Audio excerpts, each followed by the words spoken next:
Crimea is Ukraine, and we will talk about it what we want to, and we will do what we want about Crimea. This was stated by the Minister of Foreign Affairs of Ukraine, Dmytro Kuleba, on the eve of the second summit of the Crimea Platform. According to him, the event will demonstrate how many countries support Ukraine's goals regarding the deoccupation of Crimea. We want to send a very clear signal. Even if theoretically the enemy again stands near Kyiv, we will still plan the deoccupation of Crimea. It is very important to understand that no matter what and no matter how difficult, we must always think strategically. The moment will come when we deoccupy our territories, and the summit of the Crimean Platform is a signal of just that.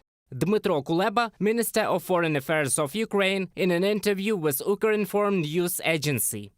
A year ago, 46 countries participated in the first summit of the Crimea Platform. This year, dozens of countries and international organizations have already confirmed their presence. Among them are 3 leaders from the G7 group of countries: German Chancellor Olaf Scholz, Canadian Prime Minister Justin Trudeau, and Japanese Prime Minister Fumio Kishida. Romania will also take part in the summit, and the countries of Latin America will be represented for the first time. The attempted annexation of Crimea was a starting point, a daring act of Russian aggression against Ukraine and the world order. Not everyone appreciated the risks. Not everyone responded well. Due to the passivity of partners, our state paid a dramatic price, and the world faced the unprecedented threat of a Russian war. The level of representation and the number of participants at the summit show that the international community recognizes its mistakes and is determined to act decisively. Emine Japar, First Deputy Minister of Foreign Affairs of Ukraine, on Facebook. The main topic of the summit is the consequences of the occupation of Crimea by Russia for Ukraine and the violation of international humanitarian law and human rights by Russia on the peninsula. It will cover the problems of political prisoners, pressure on Ukrainians and Crimean Tatars, and other present-day problematic situations in Crimea. This applies to searches, arrests and trials in the occupied Crimea under the pretext of storing literature allegedly banned in Russia. There is a whole list of prohibited literature on the territory of the Russian Federation, including Islamic literature or Ukrainian literature, which allegedly can testify to Nazism on the territory of the Crimea, as they say in Russia. Although the only Nazis, as for me, are the Russians themselves. When new and unused books were found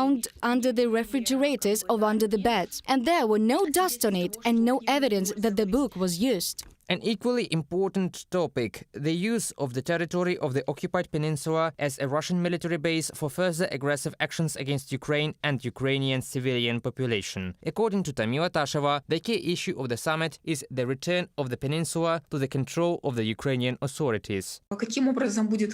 How Crimea will look after the deoccupation? It will definitely be a part of Ukraine, of course, with certain rights for the Crimean Tatars. All other things are currently being discussed. What form it will take, whether it will be an autonomy in its current status, or it will be an ordinary region like any other region of Ukraine, or it will be a national autonomy.